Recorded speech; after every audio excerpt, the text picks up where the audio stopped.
J'arrive à parler malgré le silence que font mes oreilles.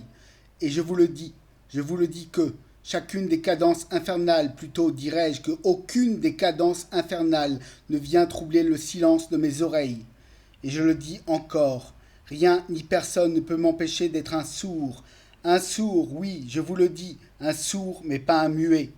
Je parle malgré le silence de mes oreilles. Je parle et je dis que si jadis pour mes ancêtres la parole était magique, elle l'est toujours aujourd'hui. Et de ce huis clos, je l'ouvre. Et de ce huis clos, je l'ouvre et reparle, fomentant, osant fomenter le plus fort des bruits, celui qui lui aussi assourdit, pour que le silence le plus fort soit moins fort encore que la parole la plus forte. Oui, ma parole est réveillée, et non, ce n'est plus pour me rendormir. Oui, j'ai crié liberté, et oui, je recrie liberté. Et je vois déjà les morts qui veulent sommeiller, refuser de se réveiller, et je vois ceux qui titubent vouloir m'empêcher de parler, et pourtant le temps d'un instant qui se prolonge, comme le bruit sourd du silence calfeutré, le temps de cet instant où la souffrance s'apaise, je parle et me tais en même temps.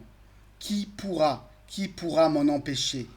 Insaisissable, et pourtant palpable est cet instant, où hier encore fébrile, mais aujourd'hui plein d'une fièvre de vie, je m'élance sûrement vers le firmament.